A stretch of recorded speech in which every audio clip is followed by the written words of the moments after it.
Selamat malam, salam sejahtera buat semuanya, teman-teman peserta seleksi CSN 2024. Kita buka dengan berdoa menurut agama dan kepercayaan masing-masing agar berkah. Diskusi kita malam ini berdoa dimulai. Berdoa selesai, terima kasih teman-teman. Hari ini kita TKP dengan latihan-latihan soal. Mungkin aku share sedikit dulu ya mengenai kisi-kisi dari TKP ini. Kelihatan di layar teman-teman.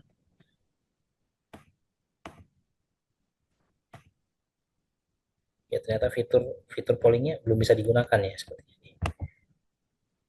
Polling.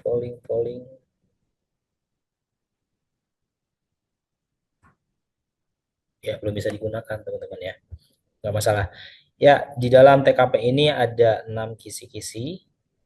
Yang pertama mungkin aku sampaikan dulu bahwa TKP ini bukan tes yang baru, karena TKP merupakan penyesuaian dari tes di dalam ilmu psikologi, namanya test of adultness dan test of maturity, tes kematangan dan tes kedewasaan sikap gitu ya, yang ternyata diadaptasi dalam tes seleksi CPNS sebagai tes karakteristik pribadi. Nah, ini bahasan di CPNS. Nomor soalnya adalah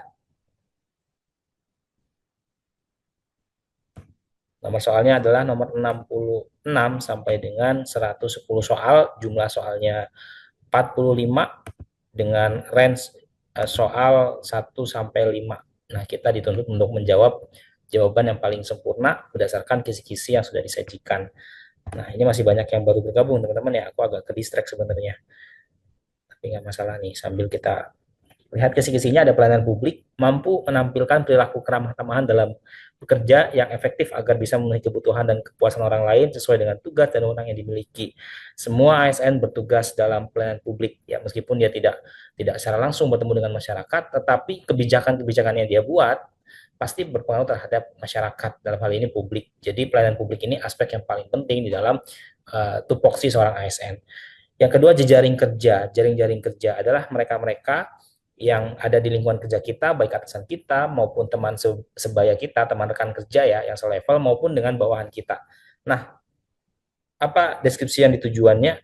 Mampu membangun dan membina hubungan yang baik, dan bekerja sama, berbagi informasi, dan berkolaborasi dengan orang lain secara efektif. Sedangkan untuk materi sosial budaya, mampu beradaptasi dan bekerja secara efektif dalam masyarakat majemuk, terdiri atas beragam agama, suku, budaya, dan sebagainya. Sosial budaya ini, teman-teman, menggambarkan bahwa kita dituntut untuk sadar bahwa bangsa kita ini beragam, sukunya, agamanya, rasnya, gendernya, kelompok sosialnya, ya komunitasnya, partainya bahkan. Jadi kondisi ini menurut kita mampu bersikap yang ideal, mampu bersikap yang tepat sesuai dengan kesadaran masyarakat majemuk atau multikultural ya teman-teman.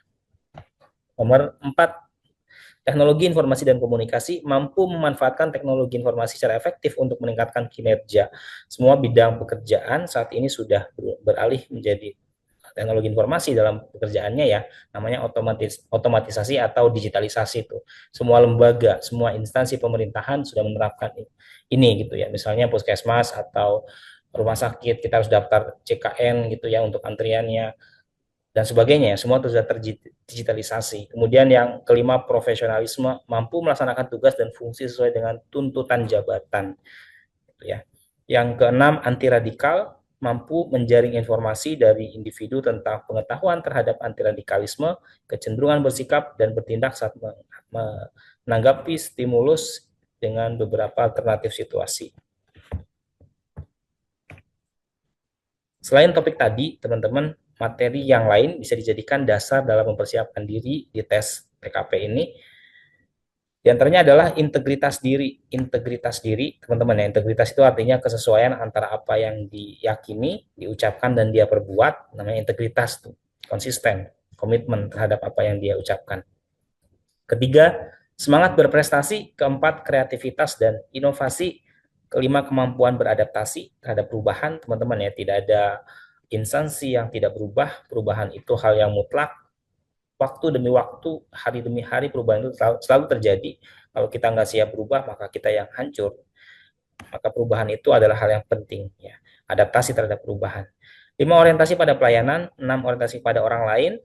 7 kemampuan mengendalikan diri, 8 kemampuan bekerja mandiri dan tuntas, 9 kemampuan bekerja sama dalam kelompok, 10 kemampuan dan kemauan dan kemampuan belajar berkelanjutan, ya mau dan mampu. Tidak semua orang mau itu mampu dan tidak semua orang mampu itu mau. Maka harus punya keduanya, mau dan mampu belajar berkelanjutan. 11 kemampuan menggerakkan dan mengkoordinir orang lain, ini sebagai seorang leader, sebagai seorang coach mungkin, mentor mungkin, atasan mungkin, ini harus punya kemampuan menggerakkan orang lain. Oke, ini 11 poin. Yang lainnya ya banyak kita bisa cari dari berbagai sumber. Nomor satu, teman-teman. Nah, aku kasih timer. Jadi jawabnya mohon maaf, mungkin masih di ini dulu ya, karena pollingnya belum keluar. Aku kasih waktu mungkin 45 detik untuk satu soalnya. Dijawab di kolom chat seperti biasa. Waktunya dimulai.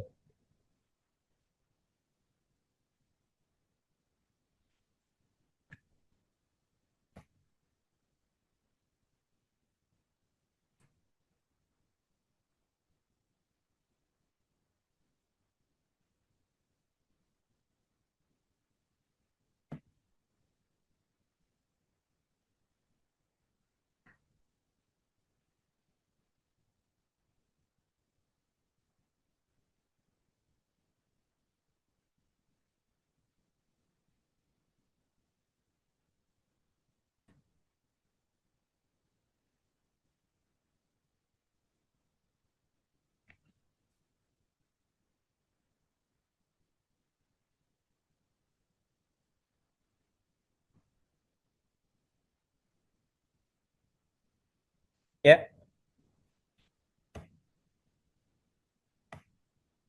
teman-teman menjawab A, C. Kita lihat kunci jawabannya yang C, teman-teman ya. Soal ini berkaitan dengan profesionalisme. Anda merasa stres dan kehilangan fokus di tempat kerja Anda. Namun atasan Anda menuntut performa kerja yang stabil meski kondisi mental Anda tidak mendukung. Apa yang akan Anda lakukan? Nah, ini aspek yang diminta adalah keterbukaan, teman-teman ya, sampaikan itu dengan kondisi apa adanya dan inisiatif mencari solusi. Barangkali dalam menyampaikan akan ada solusi yang bisa didapatkan. Ya, karena mempertimbangkan kesehatan mental maupun tuntutan pekerjaan. Jadi harus seimbang, teman-teman. Sebentar. Nah, ini jawabannya yang saya berbicara jujur dengan atasan tentang kondisi Anda dan meminta dukungan atau penyesuaian sementara. Nah, ini bentuk adaptasi ketika kita sudah mungkin drop di pekerjaan kita, kondisi stres mungkin, fokusnya hilang, kita sampaikan itu secara terbuka sehingga nanti ada solusi yang diberikan. Kalau di dalam manajemen kerja ada namanya manajemen stres, teman-teman ya. Opsi manajemen stres itu banyak sekali. Misalnya cuti mungkin atau jadi opsional tuh manajemen stres, bisa cuti, bisa break sejenak, bisa mutasi mungkin ya. Ini kan salah satu opsi dalam manajemen stres, mutasi kerja gitu. Dan lain sebagainya lah banyak. Bisa dipelajari nanti teori-teorinya. Ya, sebentar teman-teman. Ini tampilannya kurang enak ya.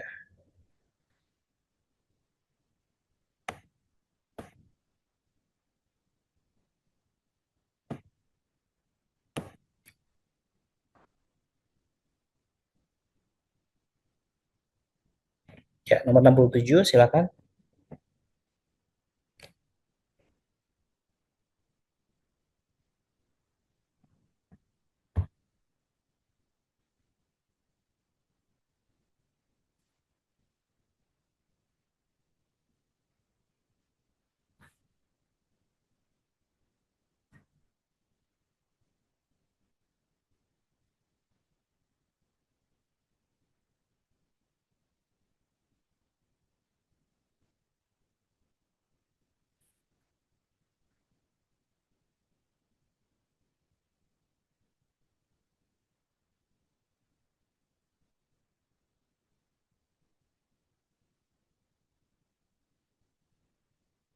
Ya, oke, kita lihat jawaban teman-teman.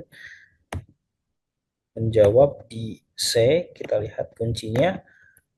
Ya, ini juga sama aspek profesionalisme ketika tekanan kerja kita meningkat dan butuh waktu istirahat untuk memulihkan kesehatan, tapi di satu sisi kita khawatir nih, karir kita akan terpengaruh dengan kondisi itu.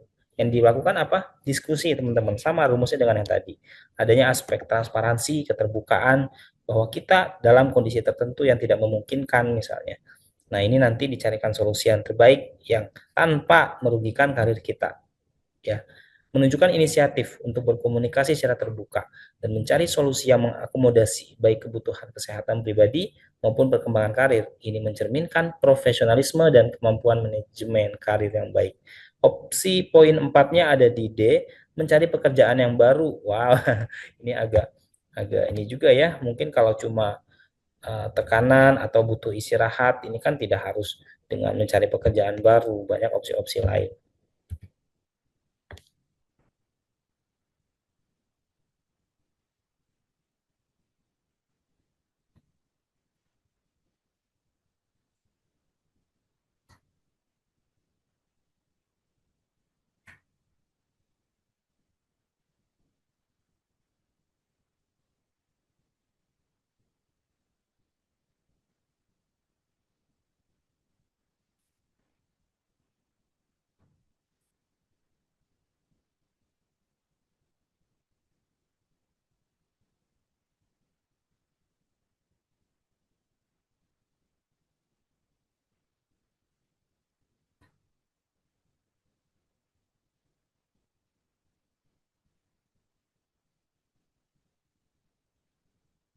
Baik, waktunya habis.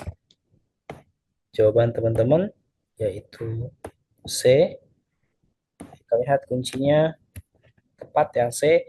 Profesionalisme juga. Proyek yang Anda pimpin mengalami keterlambatan dan Anda harus mengkomunikasikan ini kepada klien. Sebetulnya jawabannya sudah ada di soal, teman-teman ya. Kata mengkomunikasikan, nah itu kan bentuk adanya komunikasi, itu keterbukaan informasi kepada klien dengan tetap menjaga hubungan yang baik. Apa yang Anda lakukan? Komunikasikan keterlambatan itu, sampaikan teman-teman ya, kondisi yang sebenarnya, keterlambatannya apa penyebabnya, terus rencana untuk mengatasinya apa. Dengan adanya informasi yang dua arah ini, ya komunikasi yang dua arah ini, tentu nanti klien juga merasa nyaman dengan kita dalam hubungan pekerjaan kita, proyek kita di situ.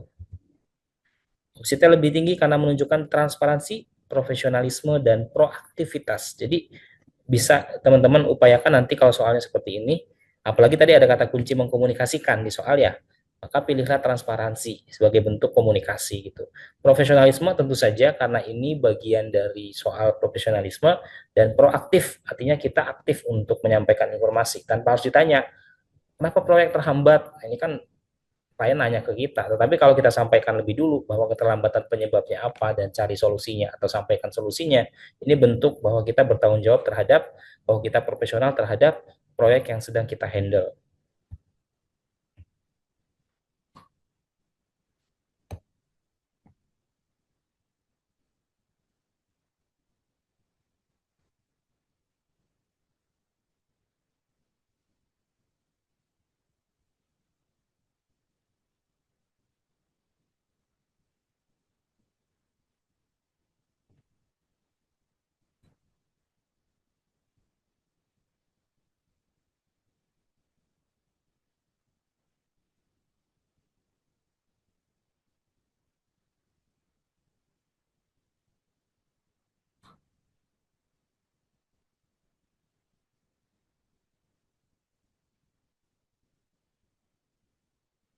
Ya, jawaban teman-teman di C, D. Ya, C dan D, paling banyak D. Kita lihat kuncinya. Ya, jawaban C 4 poin, sedangkan D-nya 5 poin. Sebagai pemimpin, Anda harus memberikan keputusan sulit yang tidak disukai anggota tim, tetapi penting untuk keberhasilan proyek. Jadi satu sisi ini apa namanya keputusan yang penting, tetapi nggak disukai sama anggota tim gitu ya.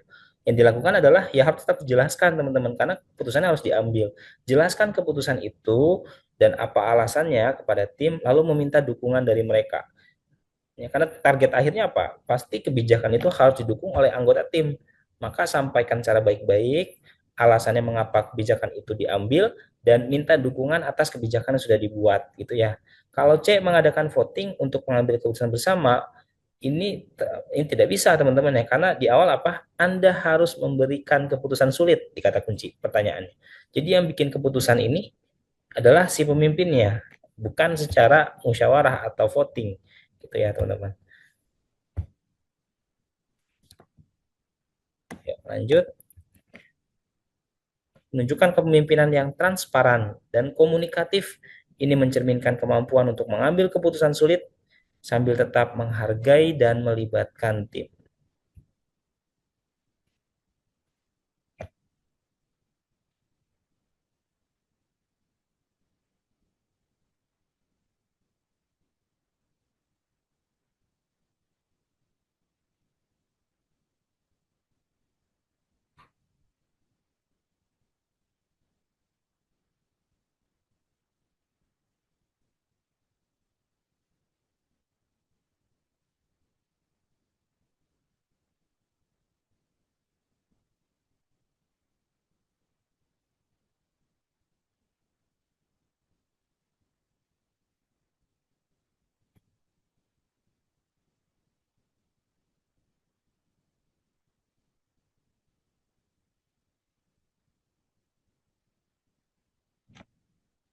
Ya, waktunya habis. Teman-teman menjawab D, kemudian ada C, beberapa orang ya.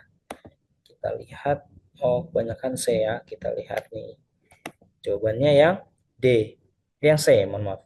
Yang C, D-nya itu 4 poin, teman-teman ya. Profesionalisme aspeknya. Anda mendapat kritik dari tim karena keputusan yang Anda buat ternyata menimbulkan masalah dan Anda harus mempertanggungjawabkannya. Apa yang Anda lakukan? Nah, di soal ini, di narasi soal ini tidak dijelaskan Anda ini, kita ini sebagai siapa nih si pembaca? Apakah sebagai pemimpin, ya leader di situ, atau sebagai sesama anggota tim? Nah, kita nggak tahu ya, tidak dijelaskan. Tapi intinya keputusan yang sudah kita buat nih, ternyata ada dampaknya, ada masalah yang timbul gitu. Dan kita harus mempertanggungjawabkan itu. Yang dilakukan adalah, nah ini jawaban tadi di C, mengakui kesalahan, akui dulu bahwa itu sebuah kesalahan, kemudian meminta maaf, ya, sebagai bentuk penyesalan. Dan yang ketiga, fokus pada perbaikan situasi. Nah, biasanya sih kalau jawaban-jawaban TKP ini fokus pada situasinya. Kan kita disajiin masalah nih, kita jangan hanya minta maaf, menyesali gitu, tapi ada solusi yang ditawarkan untuk menuntaskan permasalahan itu. Jangan sampai solusinya nggak ada, berarti kan nggak tuntas permasalahannya. Gitu. Kan orang ketika mendapatkan suatu masalah, harapannya apa? Diberikan solusi oleh orang gitu ya. Nah, kita dimintai nih pertanggungjawaban. Nah, maka berikan solusi gitu ya. Nah, kemudian ada beberapa kata kunci teman-teman. Jika soal ini terdiri dari beberapa unsur, pilihlah yang unsur terbanyak. Ini unsur pertama yang C itu mengakui kesalahan ya. Dia ngaku dulu nih, oh iya gue salah gitu. Dan minta maaf kepada tim, ini bentuk penyesalan, ini unsur kedua ya. Dan yang ketiga fokus pada perbaikan situasi. Ada tiga unsur. Mungkin poin yang lain tidak tiga unsur. Contoh yang E, minta bantuan atasan untuk menengahi situasi dan memberikan arahan. Ya, ini kan ada dua unsur saja, ya, unsurnya tiga. Dan yang E pun, nah ini perannya bukan dari kita, padahal yang ditanya adalah apa yang Anda lakukan. Kita yang harus mempertanggungjawabkan itu di situ. Nah, berhubung kita, maka tidak secara mandiri harusnya kita yang menuntaskan itu, bukan atasan kita, gitu ya. Bagaimana dengan yang D, mengadakan pertemuan tim untuk mendiskusikan masalah dan mencari solusi bersama. Mencari solusi bersama memang kesannya bagus. Ini ada pelibatan secara umum. Tetapi apa yang bikin keputusan adalah kita, ya. Yang bikin keputusan adalah kita. Dan yang harus mempertanggungjawabkannya adalah kita nih sebagai si pembuat keputusan tadi. Nah, ini aspeknya namanya tanggung jawab, teman-teman ya.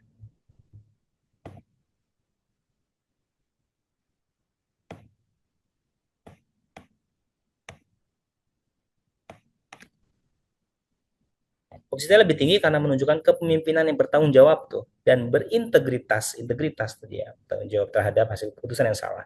Ini mencerminkan kemampuan untuk mengakui kesalahan dan fokus pada perbaikan yang dapat meningkatkan kepercayaan tim.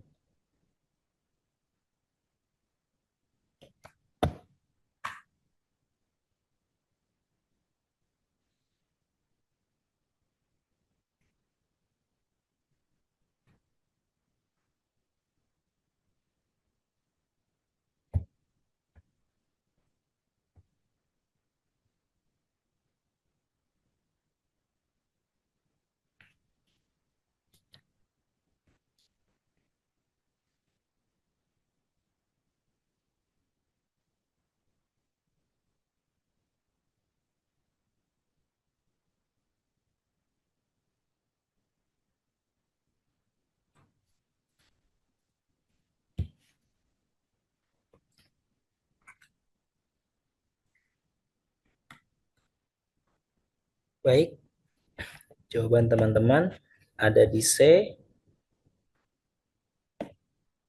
D, B, B, C, D, E. Bervariasi juga nih ya. Kita lihat kunci jawabannya yang C. Poin tertingginya gitu yang C. Baru kemudian E dan B. Bagaimana penjelasannya? Opsi T lebih tinggi karena menunjukkan fleksibilitas dan kemauan untuk berkompromi, menyeimbangkan kebutuhan pribadi dan tanggung jawab pekerjaan. Anda sudah merencanakan cuti sejak lama, namun atasan meminta Anda untuk menunda cuti karena ada proyek mendadak yang tidak bisa ditunda. Apa yang Anda lakukan? Ini dua sisi teman-teman ya. Sisi bahwa kita punya kepentingan pribadi yang sudah direncanakan lama, yaitu cuti ya, dan sisi bahwa perusahaan membutuhkan kita karena ada proyek yang mendadak dan nggak bisa ditunda lagi. Nah, ini kan dua sisi nih yang bertabrakan. Bagaimana jawaban terbaiknya? Ternyata di C, negosiasi dengan atasan untuk mengambil cuti lebih pendek atau terpotong. Kesannya mungkin tidak profesional, ya padahal soal ini kan soal profesionalisme. Tetapi ada unsur integritas diri. Ketika kita sudah menyiapkan itu, kita sudah merencanakan untuk cuti, berarti ada hal yang memang penting gitu ya, dan keputusan itu harus dihormati oleh lembaga kita, oleh instansi kita gitu ya.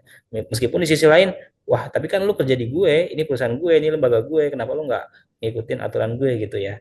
Tetapi ada keseimbangan antara kebutuhan pribadi dengan apa namanya kebutuhan lembaga. Nah, bisa diambil jalan tengahnya, misalnya dengan mengambil cuti dengan waktu yang lebih singkat, dipotong nih, misalnya cutinya mau seminggu ya potong 3 hari saja gitu atau 4 hari saja.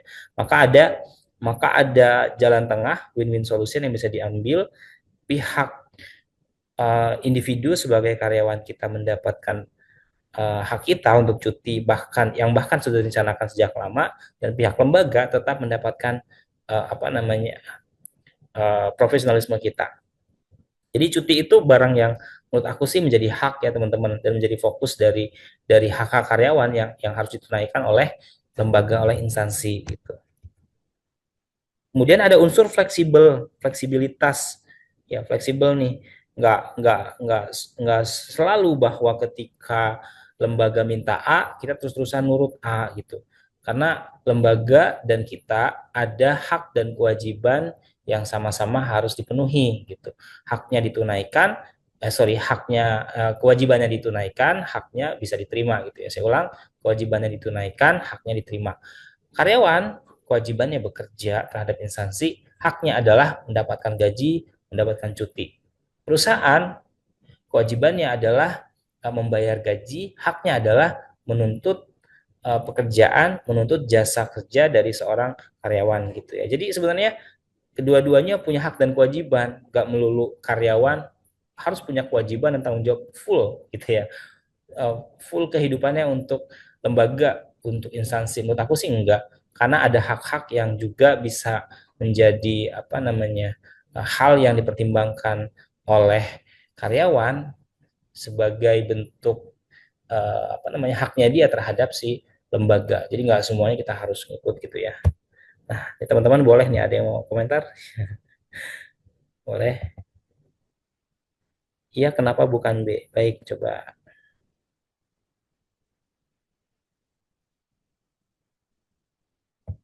Ya, KGST sudah bantu jawab ya. Menunda cuti dan fokus menyelesaikan proyek mendadak tersebut. Tadi yang mungkin aku anggap yang pertama ada fleksibilitas. Fleksibilitas itu artinya kita cari jalan tengah, win-win solution. Kita sebagai karyawan mendapat hak kita, yaitu cuti, lembaga mendapat haknya, yaitu mempekerjakan kita. Ini sifatnya apa proyeknya mendadak, teman-teman ya. Proyek mendadak itu nggak menandakan si lembaga juga menurut aku sih kurang profesional gitu. Padahal kalau dia lembaga yang menjunjung tinggi profesionalitas, proyek itu kalau bisa jangan mendadak ya, karena nanti dia melanggar haknya si karyawan yang harusnya bisa mempersiapkan jauh-jauh hari ya, bisa mempersiapkan jadwal kerjanya, tapi dengan adanya proyek yang mendadak tadi, nah terganggu nih haknya si karyawan. Artinya apa? Profesionalisme itu tidak selalu karyawan harus memberikan full of life-nya kepada si lembaga gitu. Tetapi ada keseimbangan karena dua-duanya punya hak. Dua-duanya punya hak. Karyawan punya hak, lembaga punya hak. karyawan punya kewajiban, lembaga punya kewajiban. Kenapa bukan C? Ya tadi sama. Profesionalisme tidak harus keseluruhan menjadi tanggung jawab si karyawan saja, tetapi karyawan punya hak gitu ya. Di luar negeri sekarang, bukan di luar negeri saja, kemarin saya dapat tuh di Pemprov DKI ada aturan cuti, apa namanya saya lupa. Istilahnya, jadi saya agak lupa istilahnya, tetapi intinya gini, ada cuti yang diberikan kepada suami yang istrinya melahirkan. Sudah ada tuh di Pemprov DKI. Kalau yang sebelumnya cuti melahirkan itu hanya untuk istri, tetapi DKI sudah menerapkan cuti melahirkan bagi suami. Artinya hak-hak cuti itu sudah diperhatikan sedemikian rupa oleh pemerintah karena merupakan hak yang harus diberikan oleh apa namanya lembaga terhadap karyawannya.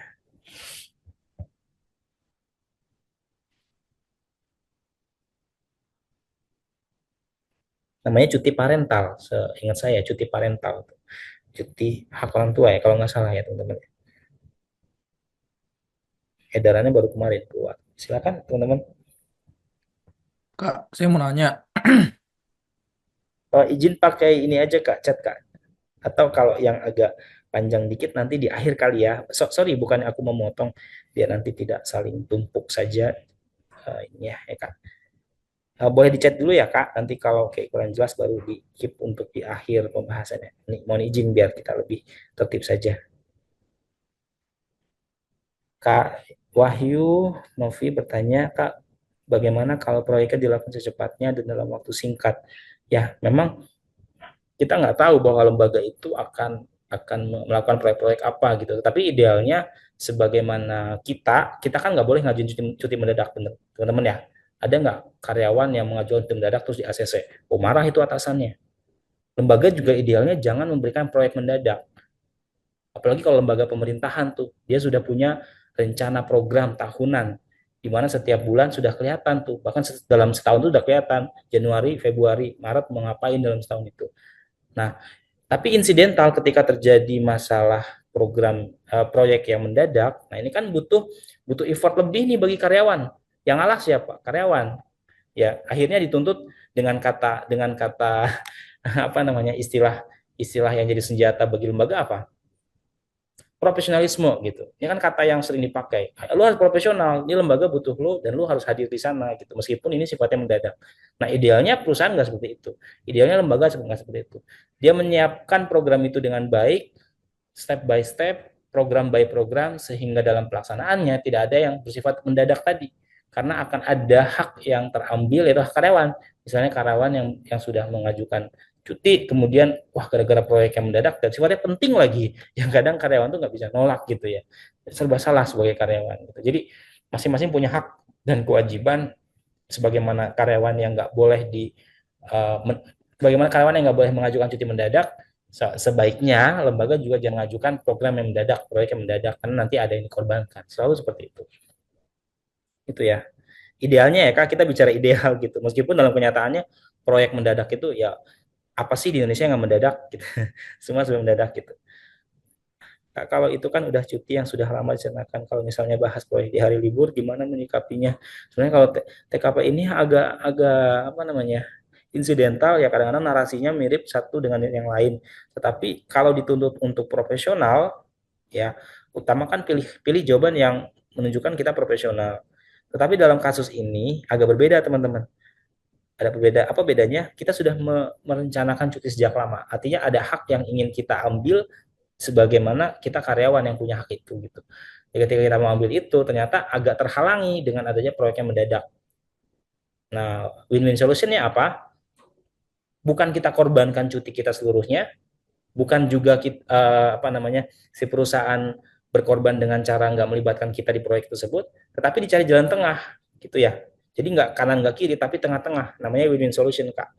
Adalah apa namanya cutinya mungkin dikurangi, itu salah satu solusi. Ya Kak Sahat, boleh nanti kita ini. Kak Sahat ini direct message. Ya nanti kita kembali ke nomor 70 nggak masalah. 71, oke. Ingatin aja Kak. Nomor 72, silakan.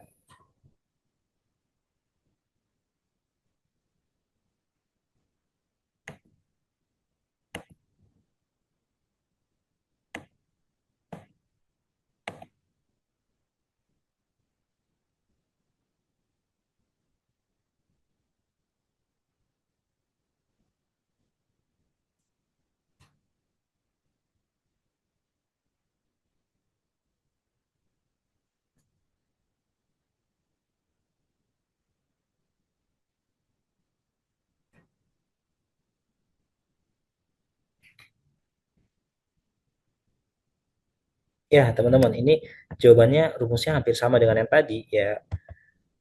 Oke. Anda menerima proyek tambahan dengan deadline ketat, namun sudah memiliki komitmen pribadi yang tidak bisa diubah. Apa yang Anda lakukan? Ini proyeknya tambahan ya, tambahan nih. Berarti di luar job desk-nya dia yang seharusnya. Maksudnya bukan job desk lingkup kerjanya, tetapi waktu kerjanya, karena proyek ini sifatnya menambah proyek yang sudah ada, yang merupakan tugas pokok kita gitu ya. Dan proyek tersebut sifatnya ketat lagi. Nah, kita sebagai seorang karyawan punya komitmen pribadi yang nggak bisa diubah. Cuma memang tidak disebutkan komitmen apa yang nggak bisa diubah itu gitu ya di narasi ini. Apa yang Anda lakukan? Jawabannya ternyata di E, kemudian poin 4 di D, poin 3-nya di C. Berdiskusi dengan atasan tentang kemungkinan penyesuaian deadline atau pembagian tugas. Coba teman-teman, setiap orang pasti punya prinsip, setiap orang pasti punya komitmen pribadi. Ya, mungkin satu orang akan berkomitmen seperti ini misalnya. Oke, silakan kasih gue pekerjaan, tetapi gue punya tugas pokok yang harus gue selesaikan, dan ketika gue sudah tuntas dengan proyek atau pekerjaan itu, gue akan mengerjakan tugas yang lain. Tetapi tugas tambahan itu kan sifatnya menambah saja, bukan kita diporsir untuk mengerjakan tugas tambahan.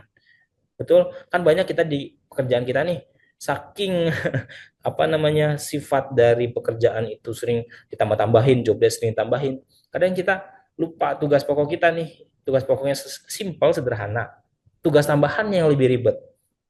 Nah, kadang orang akhirnya kesel tuh. Komitmen gue, oke gue kerjain, tetapi jangan sampai kerjaan tambahan ini malah mengganggu fokus gue terhadap kerjaan utama, tugas pokok gue. Gitu. Tetapi komitmennya kita nggak tahu di sini, di narasi ini. Komitmen seperti apa yang disampaikan, yang dimaksud oleh si penulis gitu ya. Nah, ada unsur di mana kita bisa berkomunikasi untuk mencari solusi bersama nih. Dan komunikasi itu dibangun oleh kita dulu nih. Ajak diskusi pimpinan kita. Siapa tahu ada penyesuaian kan. Misalnya yang tadinya deadline ketat, ya kita disuruh ngebut ngerjainnya, dengan adanya penyesuaian jadi lebih bertahap nih, teratur nih, gitu, realistis nih, sesuai dengan kemampuan kita, gitu ya, sesuai dengan kondisi pekerjaan kita. Namanya sifat kerjaannya tambahan kan, jangan dipaksa orang untuk bekerja tambahan melebihi pekerjaan pokoknya dia kan gitu ya. Idealnya begitu, kan tambahan. Dan adanya pembagian tugas gitu. Jadi jangan barangkali dengan adanya komunikasi ini nanti akan ada pembagian tugas. Oke, gue handle ini, tetapi pada bagian yang lain ya dibantu oleh teman kita atau siapa gitu ya. Nah, inisiatif teman-teman ya. Ini mencerminkan keterampilan negosiasi dan pemecahan masalah ya. Yang ada inisiasi dan penyelesaian masalahnya. Jadi kita nggak terus-terusan dikasih beban gitu ya oleh. Oke.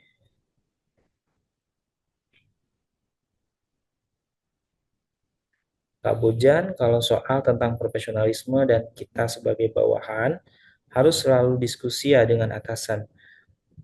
Ini menurut aku sih kasuistik ya Kak, kasuistik. Untuk dua soal yang barusan kita bahas ini ada perbedaan dengan soal-soal sebelumnya. Kalau soal sebelumnya mungkin tidak ada kunci, kita mengajukan cuti sebelumnya, kita punya komitmen pribadi sebelumnya. Kebanyakan soal kan gitu. Ketika lu dikasih job oleh atasan lu, apa tindakan ya harus nurut kalau kayak gitu kan, artinya nggak ada penghalang bagi kita. Tetapi ketika ini ada komitmen pribadi bahwa gue punya hak sebagai karyawan dan lembaga punya hak sebagai lembaga, maka akan seidealnya adalah ada apa namanya keseimbangan antara hak kita sebagai karyawan dan hak lembaga gitu. Dengan adanya diskusi nanti akan ada win-win solution. Lagi-lagi apa, solusi bersama, jalan tengah yang moderat gitu ya, yang kedua belah pihak tidak merasa dirugikan. Karena sifatnya tambahan, Kak. Orang dikasih kerjaan tambahan nggak semuanya mau. Kalau dia ditanya profesionalisme, orang dianggap profesional kalau sudah menuntut. Aku pernah bilang teman-teman ya. Jadi apa standar profesional seorang dokter PNS misalnya? Yang pertama, standar profesional dia harus merujuk pada kode etik ASN atau kode etik PNS misalnya. Kode etik itu dibuat oleh pemerintah. Yang kedua, dia harus berpatokan atau berpedoman pada kode etik lembaga profesinya dia atau organisasi profesinya dia. Misalnya Ikatan Dokter Indonesia. bikin kode etik namanya kode etik dokter. Ya, jadi dua nih. Yang pertama adalah kode etik sebagai PNS-nya, yang kedua kode etik sebagai dokter, yang ketiga kode etik sebagai dokter di rumah sakit mana. Misalnya di rumah sakit itu ada ketentuan SOP dokter dalam melayani adalah satu ramah, dua menjelaskan kepada pasien mengenai kondisi, tiga ada dan sebagainya tuh. Nah, jadi tiga aturan itu harus diterapkan. Ketika dia sudah menerapkan tiga aturan tersebut, maka sebetulnya dia sudah cukup mencapai indikator profesionalisme. Nah, bagaimana dengan pekerjaan tambahan? Itu ya, pekerjaan tambahan ini agak ngeselin sebenarnya karena di luar dari tupoksi kita. Siapa sih orang yang mau dikasih kerjaan tambahan? Itu ya, nambah kerjanya, kalau nambah gajinya no problem gitu. Nambah kerjanya nggak nambah gajinya. Gajinya satu, jobdesknya dua. Nah, ini kan artinya ada yang nggak kompeten di sini, ada yang nggak profesional di sini. Siapa? Yaitu lembaga yang menambah pekerjaan kita. Kecuali sebelumnya ada deal-dealan bahwa kerjaan kita boleh nambah dan sebagainya. Gitu ya. Jadi dengan ada diskusi ini, akan ada keterbukaan informasi yang pimpinan dapatkan. Bahwa kita punya, sebagai seorang profesional, ada integritasnya. Jadi profesional itu nggak terus-terusan nurut, nurut, nurut, nurut. Enggak sih. Seorang yang profesional, dia akan tahu batasan dirinya. SOP gue kerja sampai jam 4. Ketika lembaga minta sampai jam 6 dan gue menolak, bukan berarti gue nggak profesional gitu. Profesional gue sampai jam 4 tuntas sampai di sana sebetulnya. Ketika gue menjalani sampai jam 5 sampai jam 6, itu effortnya lebih dari sekedar profesional. Dia melakukan lebih dari seorang profesionalisme. Karena tuntutan profesionalnya dia adalah menyelesaikan pekerjaan sesuai dengan tupoksinya. Kan itu teman-teman. Itu ya teman-teman ya. Gitu. Aman nggak nih? Kalau aman kita lanjut.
Oke, jawaban teman-teman ya.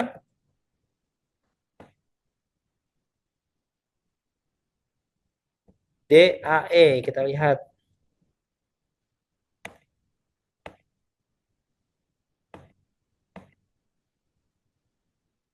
5-nya di E, 4-nya di C, 3-nya di D. Anda diminta untuk menyelesaikan, Anda diminta menyelesaikan pekerjaan penting dalam waktu singkat. Namun kualitas pekerjaan Anda mungkin akan menurun jika terburu-buru. Apa yang Anda lakukan? Nah, ini rumusnya sama, teman-teman. Kita punya kesempatan sebagai seorang profesional, daripada kita paksakan pekerjaan kita dan hasilnya nggak maksimal, lebih baik komunikasikan. Ini kan bentuk keterbukaan bahwa kita bisa berkomunikasi dengan atasan. Ya, sampaikan ini maunya apa? Prioritasnya kecepatankah, cepat doang tapi kualitasnya rendah, atau kualitasnya yang tinggi tetapi lambat gitu. Ya, pasti dia maunya cepat dan kualitas bagus gitu ya. Sebagai atasan pasti pengennya kayak gitu. Tetapi kan realistisnya agak susah kalau itu dua-duanya dikejar. Ya, waktunya singkat, maunya kualitasnya bagus. Ya nggak bisa kayak gitu kan. Artinya sebagai seorang profesional kita sampaikan itu. Bukan berarti kalau kita nyampein itu kita berarti lu ngeluh nih sebagai karyawan, bukan gitu. Kalau pimpin, jadi gini teman-teman, profesional itu jangan berpikir kalau profesional kitanya profesional doang, tetapi atasan kita anggap sebagai atasan yang profesional gitu. Kalau atasan profesional dia nggak mungkin ngasih kerjaan yang kayak gini nih, waktunya pendek, targetnya kualitasnya tinggi gitu, nggak mungkin. Ya, jadi bayangin atasan kita juga profesional, sebagaimana kita seorang profesional gitu. Sama-sama profesional bertemu, ya sampaikan ini nggak realistis pekerjaan yang buru-buru diminta kualitas tinggi misalnya. Nah, harus pilih kalau mau cepet kualitasnya mungkin nggak sebagus ketika gue agak lambat gitu, gue agak santai gitu. Tapi kalau misalnya mau kualitasnya bagus, ya sesuaikan dengan kondisi, jangan terlalu cepat misalnya. Gitu ya. Diskusi ini membuka kemungkinan nanti ada opsi misalnya, oke, waktunya aku tambah jadi 1 hari kata atasannya. Tetapi jaga kualitasnya ya. Gitu. Bisa kan itu terjadi kan? Penting komunikasi teman-teman. Seorang profesionalis harus banyak komunikasi, harus banyak. Bagaimana dikatakan profesional kalau dia terhambat dengan komunikasi? Seorang profesional jangan apa-apa nurut. Kalau nggak nurut dianggap nggak profesional. Oh, itu salah, menurut aku sih salah total. Profesional harus pintar bernegosiasi, pintar menyampaikan kondisi, biar atasan kita tahu gitu. Oh, ada masalah ternyata. Kalau cepat kualitasnya bisa jadi terganggu, nggak maksimal gitu ya. Jadi komunikasi ini penting. Kalau yang C, fokus pada bagian-bagian penting dan menyelesaikan saja jika masih ada waktu. Ini berarti tidak totalitas, teman-teman. Ya, bukan solusi yang ideal gitu ya. D, bekerja lembur untuk menyelesaikan pekerjaan dengan kualitas yang baik. Nah, lembur itu kadang opsi yang kurang tepat, teman-teman ya. Di berbagai lembaga, saya di DKI nih, saya di pegawai DKI saya. Ketika ada karyawan yang lebih dari tenggat waktu kerja, misalnya jam jam 15 harus sudah pulang gitu ya. Maka ketika dia 15 lebih 30, itu BKD sebenarnya nggak masalah gitu ya.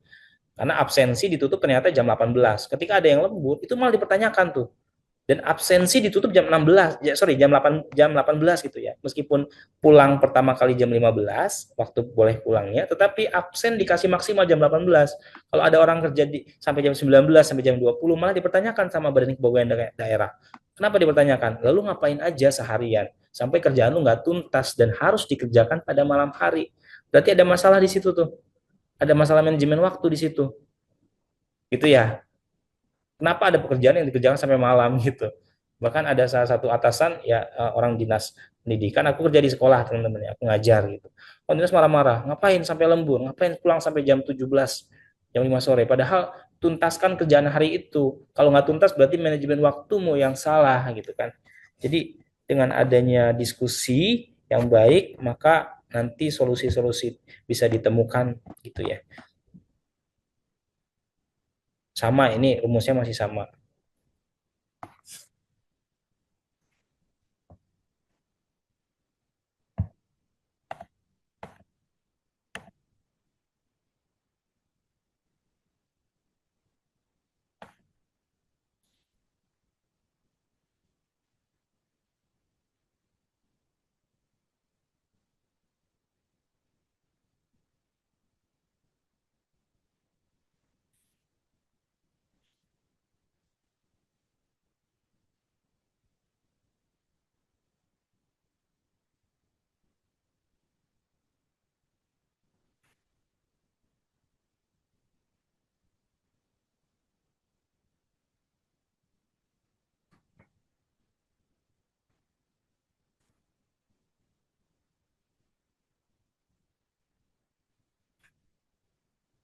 Oke, jawabannya teman-teman menjawab yang B, kemudian C. Ya, jawabannya terbaik di C, kemudian D, baru A. Terdapat masalah teknis pada sistem komputer Samsat yang mengakibatkan antrian semakin panjang. Sementara beberapa wajib pajak mulai mengeluh. Sebagai petugas, apa yang akan Anda lakukan? Jawaban terbaiknya menginformasikan, kasih tahu situasinya nih. Orang kalau lagi ngantri bawaannya pengen marah gitu ya. Kok lama banget pelayanannya gitu. Ternyata ada masalah nih. Sampaikan dulu tuh ke masyarakat. Oh, ternyata ada masalah gitu ya. Terus sampaikan minta maaf. Karena ini kan bentuk pertanggungjawaban kita nih. Minta maaf karena pelayanannya menjadi nggak maksimal gitu atas ketidaknyamanan itu. Dan kasih perkiraan waktu. Kalau memang harusnya pulang dulu, dilanjutkan besok, ya harus disampaikan gitu. Jangan sampai nunggu 1 jam 2 jam, tapi tetap harus pulang dan pelayanan tidak bisa dilakukan hari itu. Berarti harus ada perkiraan nih, estimasi gitu ya, estimasi. Biasanya sih di lembaga-lembaga yang pakai sistem apa namanya digital, dia kasih estimasi. Ketika masalah itu terjadi 30 menit misalnya, ya udah kantor lebih baik di pending urusannya, pelayanannya untuk next gitu ya, hari berikutnya. Biasanya ada seperti itu standarnya tuh SOP-nya. Jadi nggak disuruh nunggu 2 jam 3 jam, yang mungkin pada akhirnya malah nggak tuntas juga pelayanannya karena bermasalah misalnya. Gitu ya. Jadi harus ada perkiraan itu. Jadi unsurnya apa? Kasih informasi, minta maaf ya. Minta maaf ini barang yang penting nih. Karena kita pelayanan publik harus sering-sering minta maaf kalau ada pelayanan yang nggak maksimal gitu. Dan kasih perkiraan waktu. Kalau jawaban yang B, tetap melayani dengan sistem manual sambil menunggu perbaikan sistem. Yang terkesannya ini solusi. Tetapi teman-teman, ini antriannya semakin panjang. Jadi soal-soal seperti ini kadang-kadang meminta kita untuk membayangkan juga samsat gitu, dilayani secara manual. Bisa nggak teman-teman? Orang bayar pajak dilayani secara manual. Oh, agak repot kayaknya ya. Orang bayar pajak itu sistemnya kan online tuh. Bahkan ketika listrik mati, pelayanan terhenti. Saya pernah bayar pajak, listrik mati, pelayanan terhenti. Sampai dengan dieselnya hidup dia. Ya dieselnya hidup baru bisa karena sistemnya by online ya, laporan pajak di Samsat itu gitu, pajak motor, pajak kendaraan lah. Yang D, membagikan nomor antrian prioritas untuk keesokan harinya pada warga. Nah, ini kan sebuah ini yang C dan sorry, yang B dan D ini, yang B dan D ini kita lihat ini artinya dia, kalau yang B dia berubah berubah berubah cara ya, berubah metode dari apa otomatik ya by system online, kemudian dia berubah ke eh, pelayanan manual gitu ya. Padahal tidak ada informasi bahwa sistemnya itu apakah masih bisa atau nggak bisa dilanjutkan di dalam narasi soalnya. Nggak ada ya. Nah, kalau yang C bagusnya ada perkiraan waktu tuh. Oh, berarti kan dia mengamati dulu. Setelah dia bisa memperkirakan, oh 1 jam lagi baru bisa nih. Berarti dia tahu masalahnya apa. Sedangkan kalau melayani manual, selain nanti nggak efektif gitu ya, dan antrian sudah panjang, orang jadi marah tuh. Jadi apa ya, menurut aku nggak ideal. Kemudian kalau yang C kan ada minta maafnya, yang B nggak ada tuh. Ngasih informasinya juga nggak gitu kan. Orang bertanya-tanya, kenapa berubah dari yang otomatis udah enak tiba-tiba jadi manual? Kalau kita ngasih informasi kan enak tuh kepada masyarakat. Transparan, empati itu minta maafnya tadi ya. Memberikan kepastian. Tadi estimasi waktu tuh kepastian.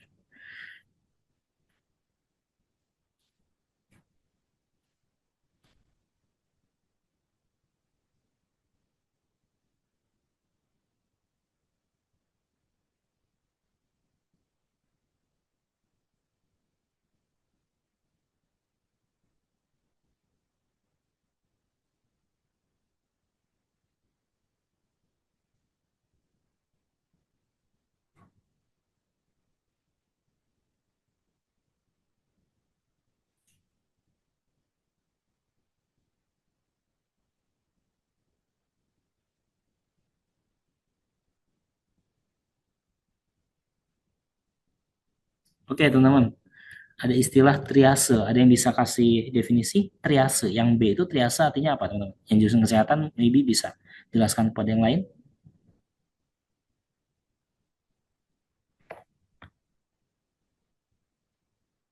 Teman-teman menjawab B, kemudian D, B dan D. Triase ada yang tahu teman-teman?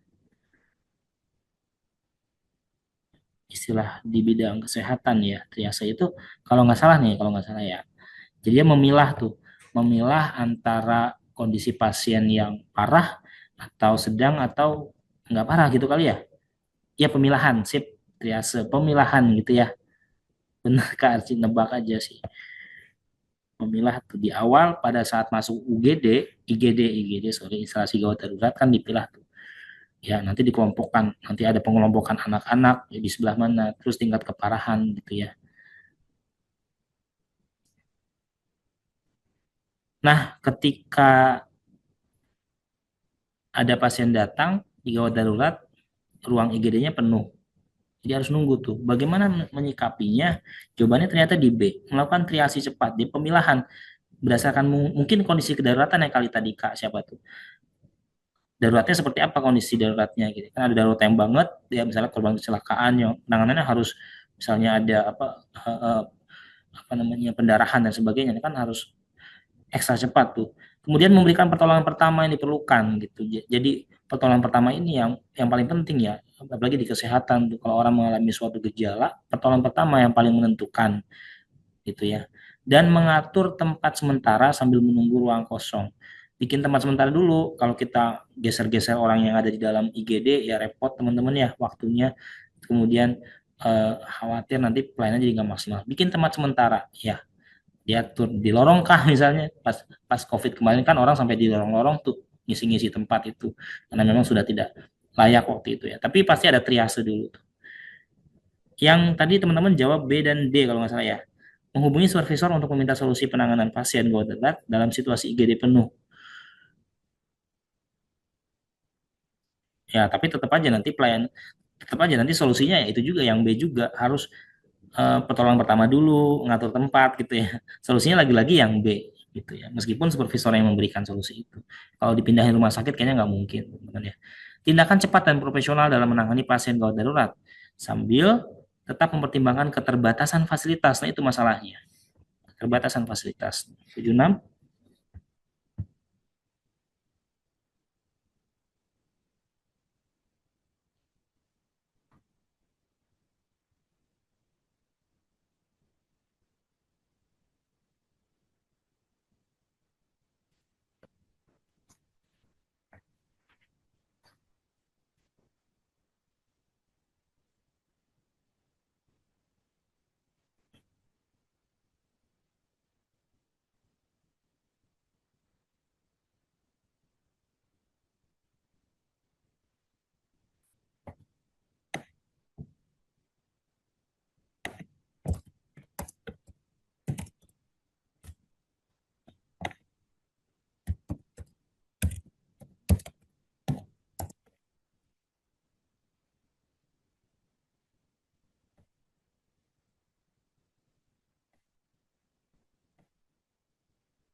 Ya,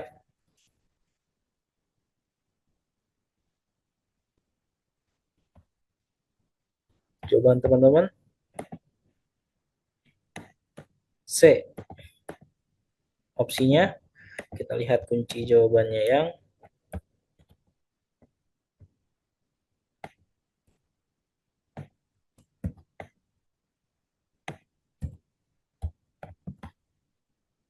sebentar teman-teman. Ada masalah. Yang C, ya. Anda adalah petugas di loket pelayanan kantor imigrasi. Seorang pemohon paspor mengeluh karena proses antrian yang panjang dan merasa waktu pelayanan terlalu lama. Menyikapinya adalah mendengarkan keluhan, ya, dengerin dulu biasa dengerin, terus minta maaf gitu ya, dan jelaskan upayanya yang sedang dilakukan gitu. Jadi solusinya jangan lupa yang mendengarkan ini mendengarkan dan meminta maaf sebagai bentuk empati kita ya. Mendengarkan tuh bisa transparansi bisa ya, keterbukaan kita nih terbuka untuk menerima informasi gitu ya. Kemudian empatinya adalah meminta maaf dan jelaskan itu solusinya tuh menjelaskan tuh solusi. Aman lah ya. 77.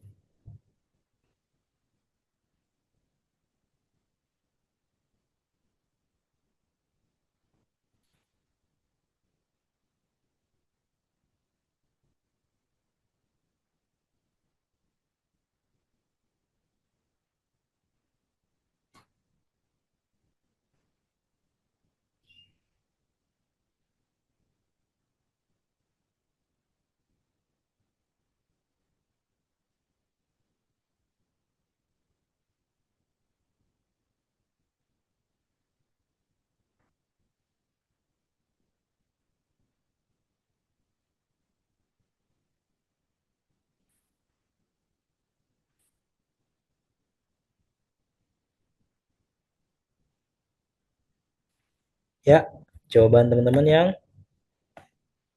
C, B juga ada.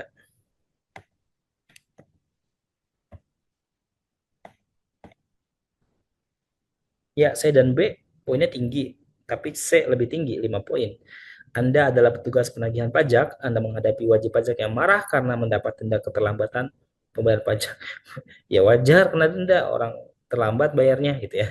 Padahal ia merasa sudah mengikuti aturan, bagaimana Anda menangani? Tawarkan untuk memeriksa kembali. Jadi pasti ini benar enggak denda itu gitu ya, benar enggak dia terlambat, jadi cek dulu nih. Ya, tawarkan untuk memeriksa dulu ya. Aman ya teman-teman. Kalau yang B-nya B, mendengarkan keluhan dengan sabar, menjelaskan secara rinci alasan dikenakan denda. cross checknya, unsur cross checknya kurang ya. Kalau yang C ini ada cross check dulu, dia pastikan dulu bener nggak tuh keluhannya, gitu ya, bener nggak komplainnya, itu jangan sampai bukan karena apa namanya, tetapi karena memang wajib pajaknya nggak paham gitu kan. Jadi lihat dulu nih, gitu, lihat dulu yang dia komplain tuh apa, pastikan dulu sesuai nggak gitu.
Ya, jawaban teman-teman yang C ya. Ya ini kayaknya gampang ya teman-teman. Lanjut usia, kantor pelayanan pos, dia nggak paham prosedur pengiriman barang ke luar negeri, butuh bantuan, ya bantuin aja kan gitu ya. Kasih waktu yang ekstra, ini kan beda dengan pelanggan yang lain nih. Dia butuh pelayanan yang ekstra gitu ya. Dibimbing secara sabar tentunya dan bantu ngisi formulir yang diperlukan. Empati, kesabaran, kesiapan untuk memberikan bantuan ekstra yang dibutuhkan.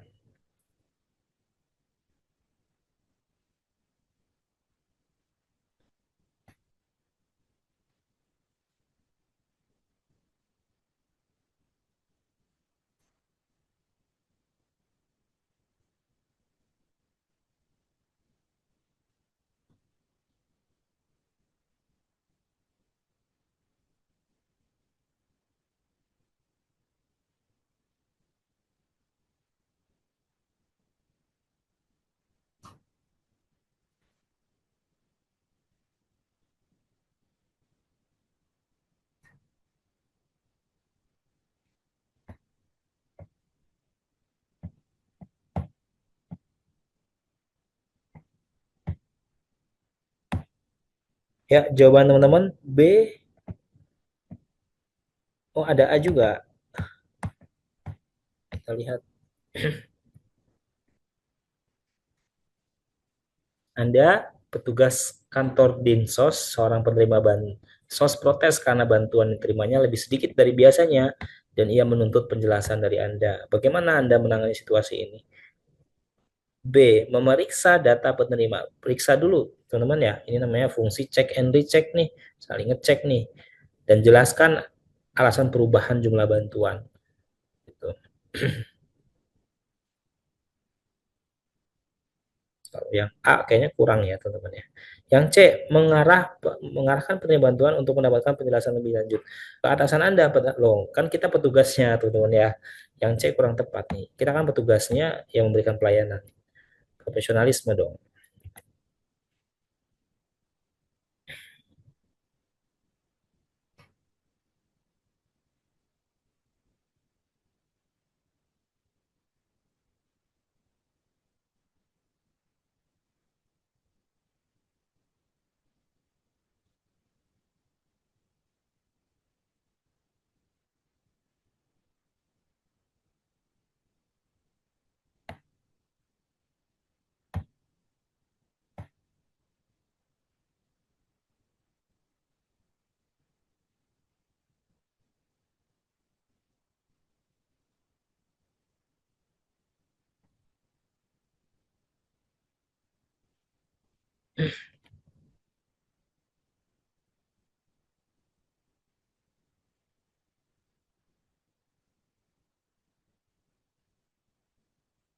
Ya teman-teman, Jawaban dari teman-teman yang B. Kita lihat. Oh, yang C. Jawaban teman-teman B apa C nih? Sebentar. Oh, oke. Ada D, ada E. Jawaban teman-teman ya. Ada A, ada yang C juga. Oke.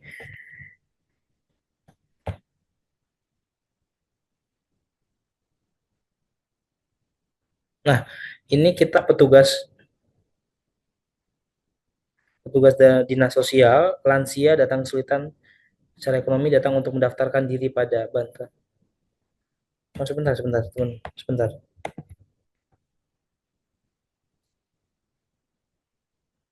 Oh, ini udah ya soalnya ya. Sama ya, teman-teman ya. Sama soalnya ya.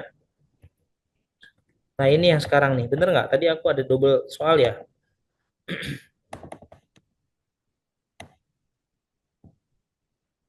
Beda soal. Yang mana tadi? Harusnya yang mana sekarang nih? Hmm. Oh, tadi yang ini.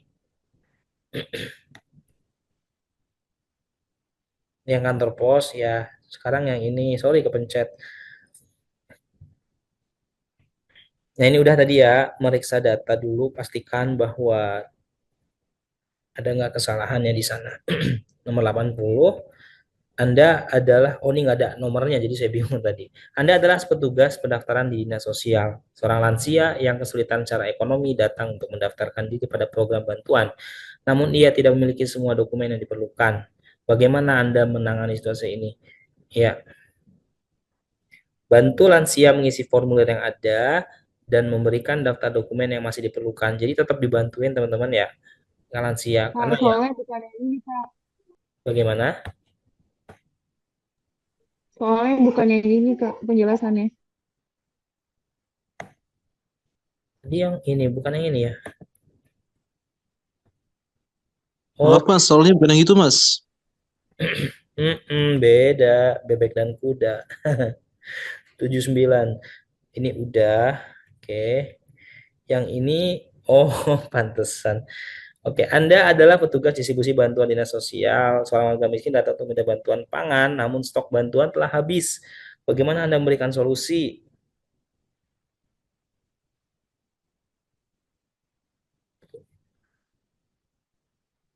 Stoknya habis gitu ya, teman-teman ya. Minta warga kembali minggu depan, berarti kan ter, apa terpending gitu ya. Kalau yang B memberikan voucher makanan darurat, mengarahkan warga ke lembaga sosial lain, mencatat data warga dan menjanjikan akan mengirimkan bantuan ke rumahnya segera setelah stok pangan tersedia, menjelaskan situasi dan menawarkan untuk mendaftarkan warga dalam program bantuan jangka panjang. Nah, ini agak sulit karena kita ini maksudnya bantuannya jenisnya apa, teman-teman ya. Ketika bantuan itu sifatnya sudah ada datanya dan warga miskin ini bukan yang terdata, berarti kan harus didata dulu nih, dicatat dulu nih gitu ya. Mungkin jawaban dia tepat, gitu. Tapi ada kata mengirimkan bantuan ini juga menjadi simpang siur gitu.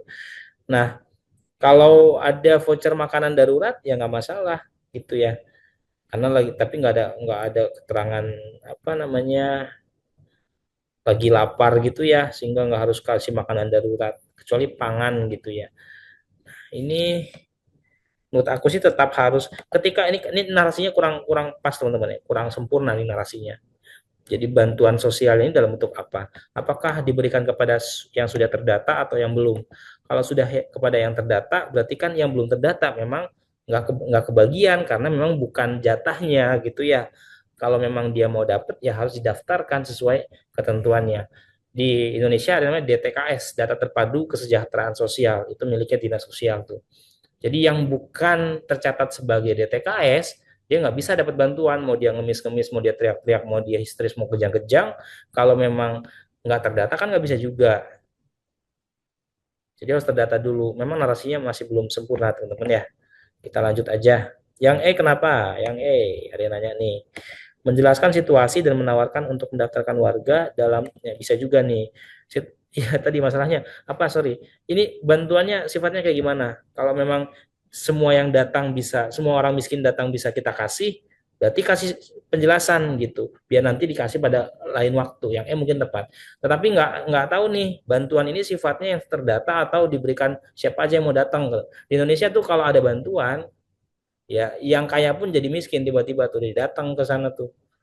Ya, yang kaya tuh yang biasa pakai gelang-gelang tebel-tebel ya 15 gram, antingnya 15 gram.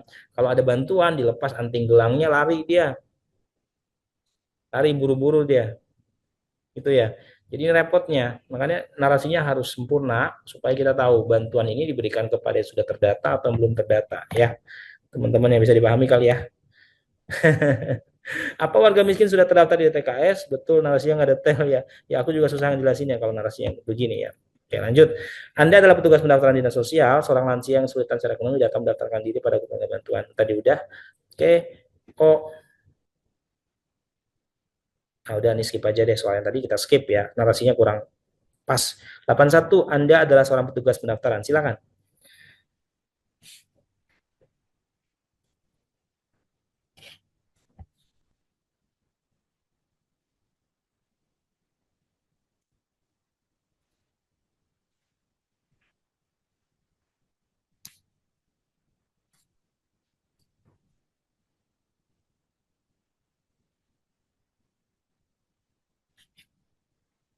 Nah, ini udah ya tadi.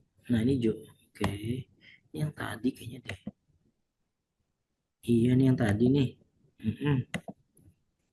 Oke, sorry. Mohon maaf teman-teman ya, jadi kurang nyaman nih. Salah, salah template saya.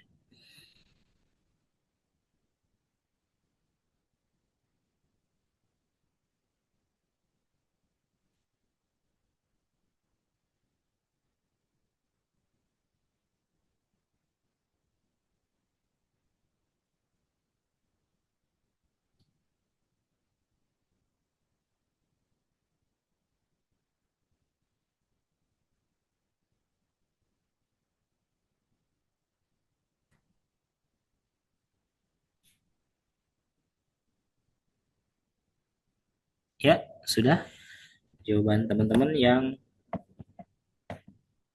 D dan C kita lihat. Kebanyakan C. Kita lihat C, menawarkan ide inovatif yang menghargai masukan mereka, mengundang mentoring informal. Oke, menawarkan ide itu adalah keseimbangan antara menghormati pengalaman rekan senior dan berkontribusi secara aktif. Jadi ada. Nah, gitu teman-teman ya. Kadang-kadang agak serba salah. Kalau kita di depan senior, kita ngasih ide, ngasih gagasan, agak khawatir, takutnya dianggap lu so tau lu anak baru gitu ya. Tetapi kalau kita nggak ngasih ide, kadang-kadang kita gregetan gitu ya, pengennya ini ide gue nih kayaknya pas nih kalau diterapin di sini gitu. Nah, itu yang jangan sampai terjadi, idenya keluar tapi nggak ada penghargaan terhadap orang yang lebih senior. Jadi kita keluarkan ide kita tapi hargai masukan dari mereka karena mereka satu lebih lama, dua lebih berpengalaman ya. Berpengalaman belum tentu sih, tetapi masa kerjanya itu lebih lama gitu ya. Kalau pengalaman di bidangnya mungkin ada yang sebentar tapi pengalamannya banyak gitu ya. Ada ya, nggak harus pengalaman itu juga pakai waktu teman-teman. Orang yang kerja setahun jadi pengalamannya banyak karena dia aktif di dalam situ. Ada yang kerja 15 tahun, pengalamannya sedikit karena dia nggak melakukan apa-apa gitu di situ. Ini sih aman ya kayaknya. Lanjut, 83.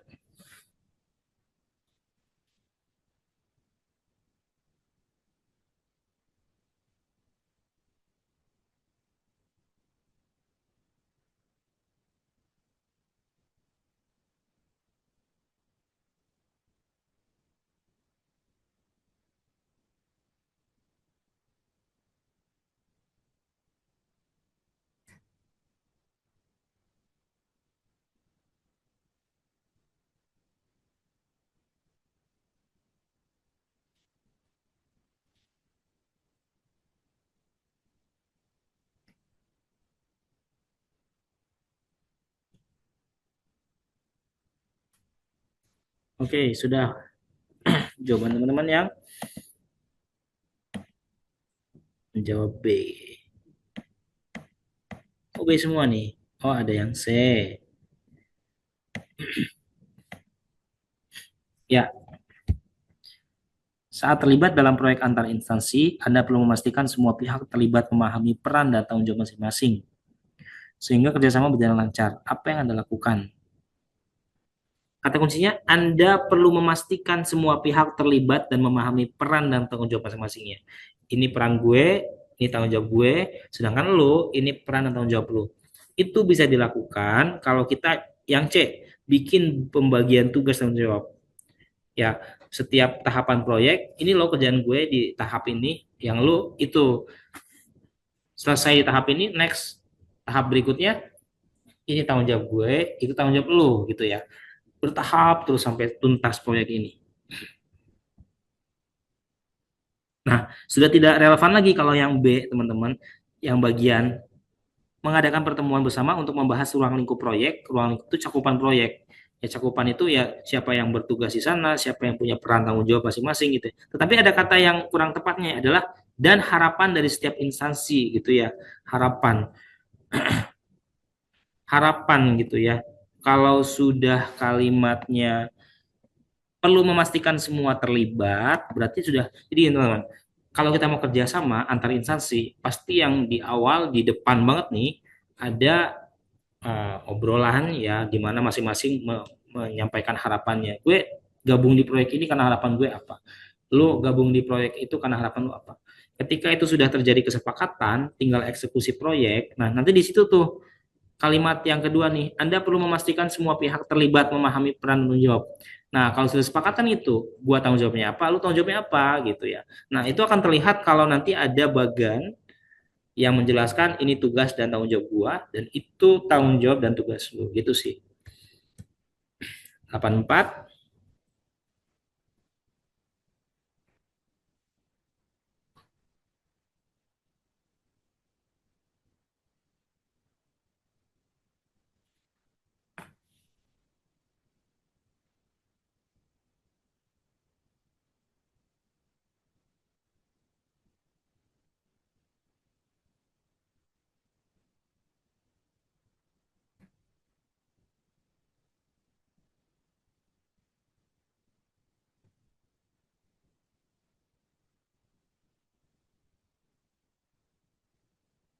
Oke, kita lihat jawaban teman-teman. C, D. Ya, C 4 poin, D 5 poin. Papan informasi digital yang bisa diakses oleh semua anggota tim. Jadi apa saya pernah lihat ada aplikasi teman-teman. Jadi dia menunjukkan uh, berapa persen progres proyek yang sudah tercapai gitu ya. Di setiap lembaga mungkin ada, saya nggak tahu di lembaga yang lain. Kayak misalnya ketika kita kuliah dulu ngerjain e-learning tuh. Kalau kita ngerjain satu modul, kita udah berapa persen dari semua mata kuliah itu gitu. Misalnya ada satu mata kuliah kita kerjain nih, ada beberapa modul yang harus dikerjakan. Nah, ketika nyelesain satu, progresnya 20%. Besok nyelesain setengah, jadi 25% misalnya. Nah, itu kan tampilan digital. Orang akan menikmati proses itu gitu. Oh, gue sampai sini nih sekarang. Ayo sebentar lagi gitu ya. Ayo semangat gitu dan sebagainya. Kalau yang C mengadakan rapat singkat harian untuk membahas perkembangan proyek, sudah tidak lagi relevan rapat harian, cuma membahas program gitu teman-teman ya. Cuma membahas proyek. Sebenarnya evaluasi itu penting. Setiap proyek yang dijalankan evaluasi penting. Biar apa? Biar hari esoknya pelaksanaannya lebih mantap, lebih matang, lebih bagus gitu. Tapi kalau dia disajikan dalam bentuk digital, intinya ada peran digitalisasi di sana, ini poinnya lebih gede teman-teman. Orang akan lebih lebih singkat gitu ya. Misalnya kayak kemarin proses pembuatan IKN, pembangunan IKN berapa persen gitu ya. Kalau ada datanya tuh enak tuh grafiknya. Untuk bagian Istana Negara sekian persen, untuk gedung apa, untuk jalannya berapa persen. Itu kan enak tuh kalau disajikan dalam bentuk grafik misalnya. Gitu ya. Anda perlu memanfaatkan hubungan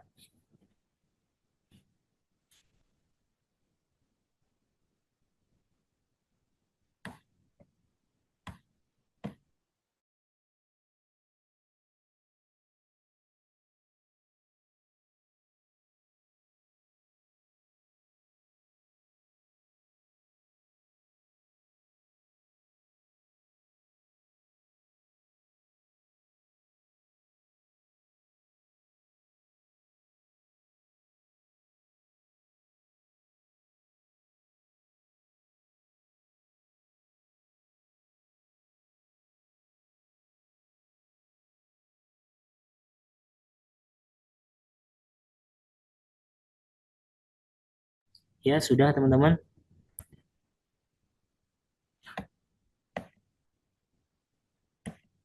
Eh,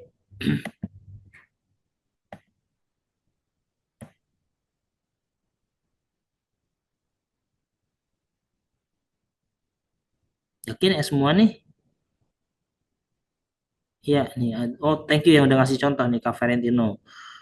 Vendor proyek tol HK. Ya, sip. Thank you, thank you, thank you. B, ada lagi nggak teman-teman? Yuk, nggak ada yang jawab yang ini? Ya, B jawabannya. Pertemuan koordinasi dengan perwakilan instansi terkait. Ini jejaring kerja, teman-teman. Memanfaatkan hubungan yang telah terjalin dengan instansi lain untuk mendapatkan dukungan dalam menyelesaikan proyek yang memiliki tenggat waktu ketat. Jadi, memanfaatkan hubungan di saat kondisi proyeknya ini mepet gitu ya. Yang dilakukan apa? Mengadakan pertemuan koordinasi dengan perwakilan instansi terkait. Jadi yang bertemu nggak harus instansi secara keseluruhan gitu. Nggak perlu pimpinan, tapi perwakilan saja supaya hubungan ini terjalin di level bawah saja gitu. Kalau pimpinan kan nggak terus-terusan mantau proyek gitu. Pimpinan kan tahu beres biasanya ya. Nah, perwakilan ini yang memastikan proyek berjalan lancar dan hubungan antar instansi berjalan baik gitu. Perwakilan. Kalau yang E mengundang misalnya untuk terlibat dalam tim proyek sebagai mitra kerja. Oh, sudah pasti kalau ada sebuah kerjasama ya antara dua instansi, maka ya idealnya ada keterlibatan dari kedua belah pihak instansi gitu teman-teman ya. Tetapi poinnya adalah menjalin hubungan. Nah, supaya hubungannya terjalin, maka adanya perwakilan memastikan bahwa hubungan kedua instansi tetap terjalin.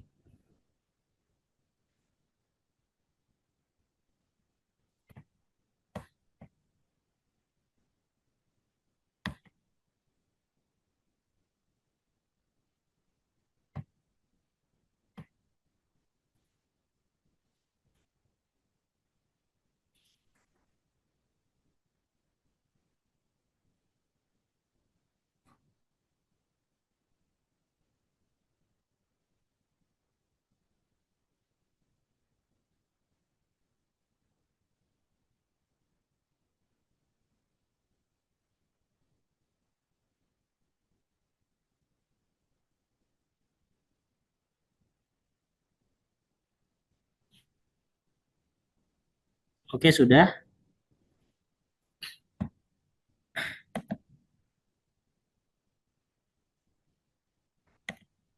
EDA. Teman-teman menjawab di EDA. Jawabannya yang D. Dalam menghadapi proyek yang membutuhkan bantuan dari instansi luar, dari luar instansi ya, luar instansi. Anda memanfaatkan jejaring kerja yang sudah ada untuk mendapatkan bantuan yang cepat dan tepat. Bagaimana Anda akan melakukannya? Kita di dalam suatu instansi ada proyek nih. Ternyata proyek itu membutuhkan bantuan dari orang di luar instansi gitu atau orang atau instansi lain gitu ya. Nah, bagaimana mendapatkan bantuan cepat dan tepat? Ya udah, kita buka database kontak aja nih. Oh, kalau butuhnya pengadaan semen, ada nih, gitu ya nomornya. Oh, kalau butuhnya pasir, oh, kalau butuhnya eh, tenaga proyeknya misalnya gitu ya. Ini saya ambil contoh misalnya proyek pembangunan apa gitu ya. Gitu. Jadi kontak database kita itu sangat penuh. Makanya teman-teman kalau punya kontak orang kalau bisa jangan hilang teman-teman. Itu channel ya. Channel itu penting banget. Di dunia saat ini pintar aja nggak cukup, tapi channel itu penting banget. Channel itu yang menentukan apakah seorang bisa sukses atau enggak pada zaman sekarang ya. Dan channel itu nggak susah ngebangunnya. Kita ketemu orang di medsos, jadikan dia channel, saling percaya, itu bisa jangka panjang nantinya. Butuh apa-apa gampang gitu ya.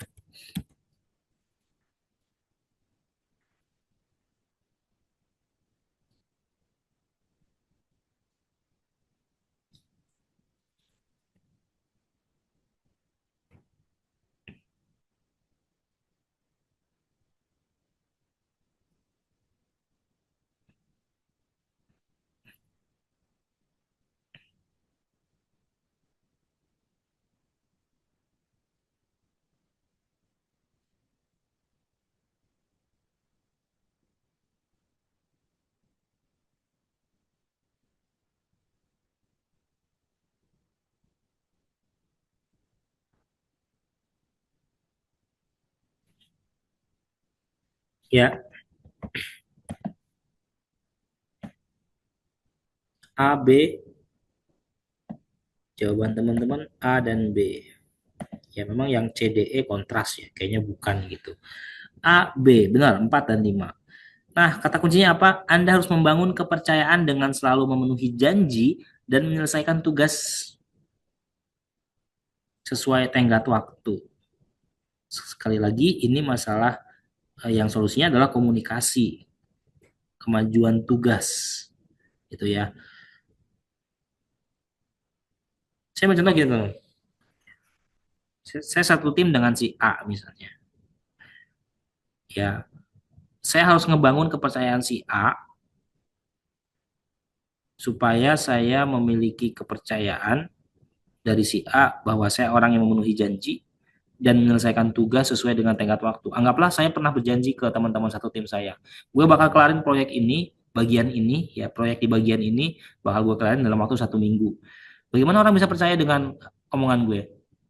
Ya, yang B jawabannya komunikasikan kemajuan tugas gitu. Kalau kemarin gue progresnya 5%, sampaikan sekarang sudah 10%, besok 15% gitu. Dengan adanya informasi itu, komunikasi itu, orang akan percaya, oh benar, jadi progres ini berjalan gitu. Jadi proyek ini berjalan gitu, bukan cuma janji saja gitu ya.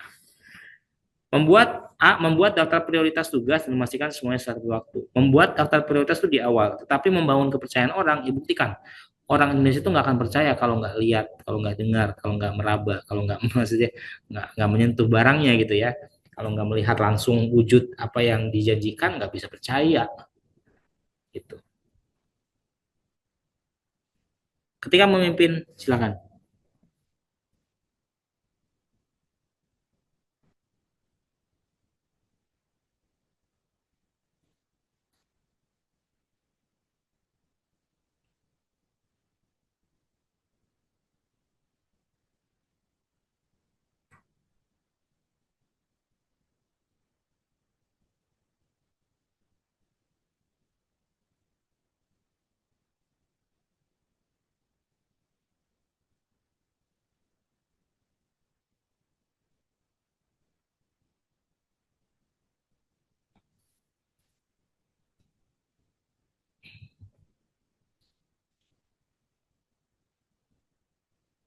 Ya, ini tidak sulit teman-teman ya.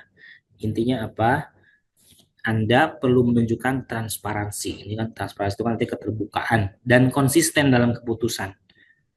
Apa jawabannya? Nah, kita lihat yang A. Jelaskan teman-teman, ini kan kata kunci itu, konsisten dalam keputusan, transparan dalam keputusan. Ya jelasin dong kalau kita bikin keputusan, apa alasan dibalik keputusan itu. Ya, baru poin empatnya yang E, menetapkan aturan dan prosedur yang jelas dalam menerapkannya secara konsisten. Ini eksekusi dari keputusan. Tetapi kita pengen nunjukin ke orang-orang bahwa kita ini dalam bikin keputusan itu transparan. Kita ini konsisten. Kalau kemarin bikin keputusan A, besok tetap A gitu, tidak berubah-ubah konsepnya. Maka jelaskan alasannya. Ini menunjukkan keterbukaan. Ini ada penjelasannya, nanti dibaca-baca aja ya, teman-teman ya.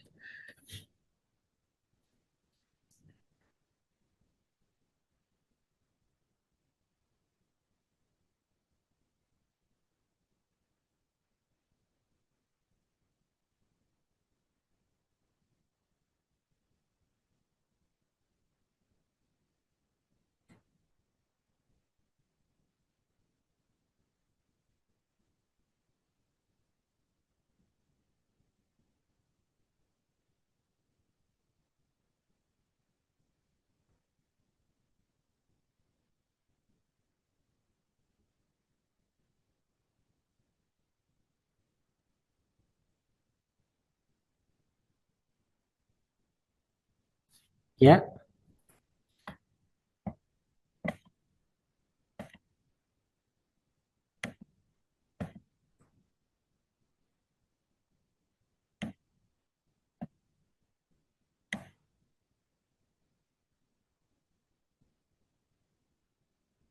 CBA jawaban teman-teman. Kita lihat.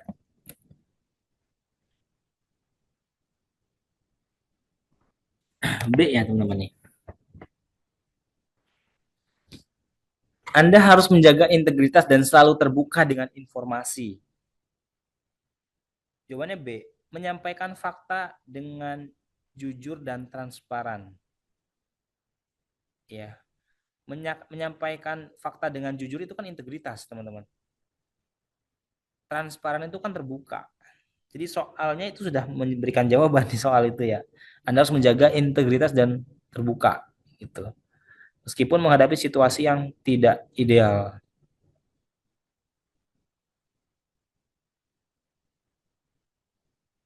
Karena salah satu integritas itu kan wujudnya adalah kejujuran terhadap informasi.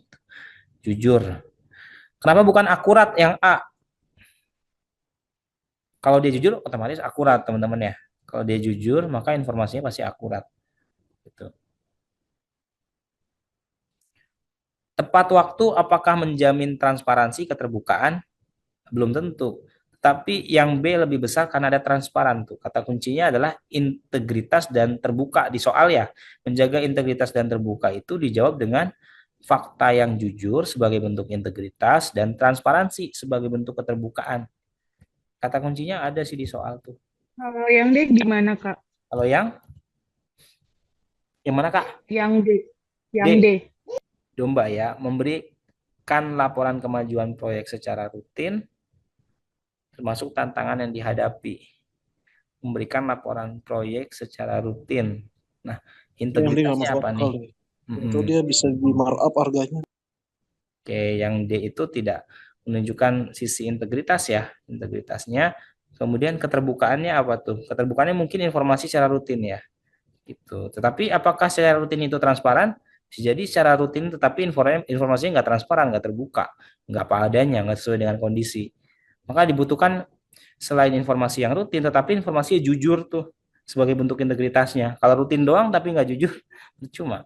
Kalau rutin tetapi nggak transparan, nggak sesuai dengan kondisinya, nggak terbuka, ada yang ditutupi misalnya, maka nggak nyampe juga aspek keterbukaannya. Teman-teman ya. Oke, mungkin tadi aku stop sampai sini dulu kali ya. Untuk soalnya, soal 89. Nanti aku share di grup. Teman-teman tadi di awal ada yang bertanya mungkin. Tadi Kak Sahat nanya soal nomor berapa Kak? 7071 kalau nggak salah ya. Direct tadi ke aku nih. 70, ini jawabannya ya yang C. Seperti biasa sih kalau yang ini ketika kita membuat keputusan yang ternyata menimbulkan masalah dan harus bertanggung jawab, ya pasti mengakui dulu, minta maaf, dan perbaiki situasi. Sebagai solusinya kan masih perbaikan situasi itu. Kalau 71-nya, tadi udah panjang ini yang jelasinnya ya. Aman kali ya, 71 Kak Sahat ya. Ya, cuti itu bentuk dari haknya karyawan. Ada lagi teman-teman sebelum aku tutup mungkin satu atau dua pertanyaan. Open mic boleh lah silakan. Kalau nggak ada ya nggak usah, nggak apa-apa. Bisa istirahat teman-teman. Ada?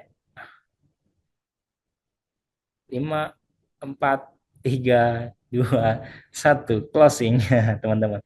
Udah close ya teman-teman ya, istirahat deh. Udah malam teman-teman. Jaga kesehatan terus. Alhamdulillah teman-teman sudah selesai pertemuan kita malam ini. Semoga yang hadirin hari ini Tuhan mudahkan proses ujian kita nantinya pada saat di depan CAT baik SKD maupun SKB. Amin. Amin. Oke, thank you atas attention-nya. Aku akhiri. Assalamualaikum warahmatullahi wabarakatuh. Salam sejahtera buat semuanya. Selamat malam.